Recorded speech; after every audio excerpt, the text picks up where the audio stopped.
Hello again, groovy guys and gals. It's Barry with Barry's 8-Track and Classic Car Radio Repair, and today's demonstration is going to be on a Panasonic RS808 component deck, and this was sent in saying low volume, and actually one side was completely out. It was not putting anything out at all, and then.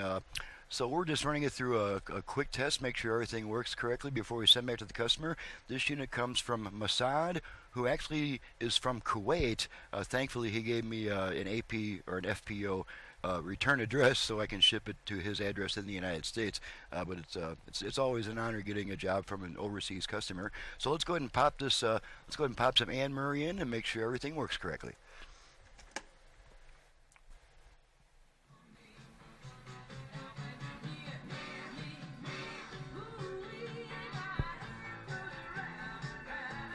And I'll turn the iris down just a bit so you can see the meters moving. They're your out level meters.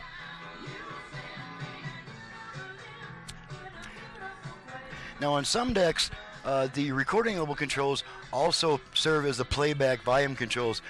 That's only on some decks. On most decks, the recording level controls only work during recording. But on this deck, you can actually turn the individual channels up and down.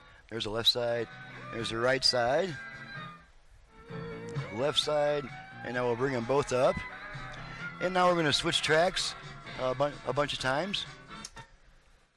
Okay, there's a blank spot right there between songs.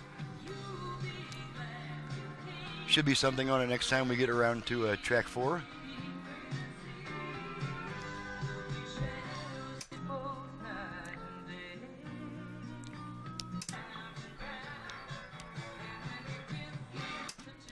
There we go, there's a song on track 4 now.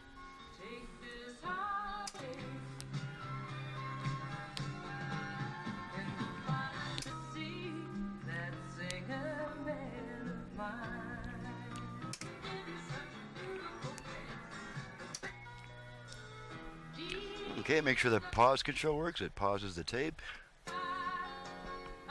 Okay, now one thing I don't recommend is using the fast forward, simply because it causes the tape to pack unevenly on the hub.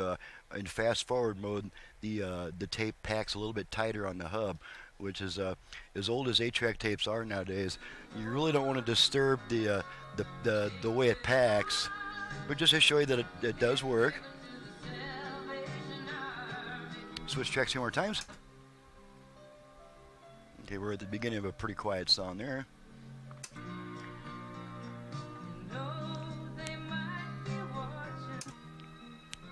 And that's a quiet song as well.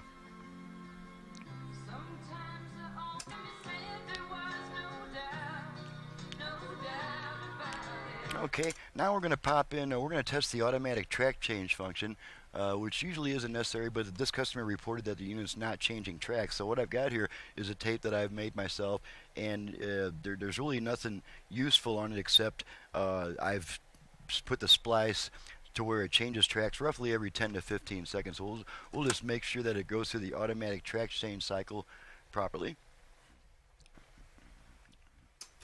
There we go, and as you can see, it's switching tracks on its own.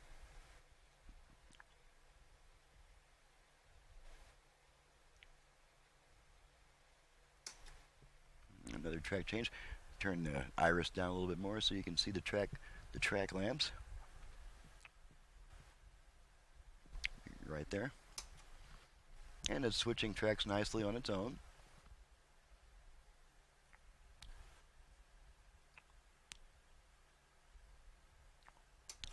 Alrighty, and we'll pop in another tape just for fun. How about some Temptations? Temptations are pretty cool. Let's pop some Temps in there.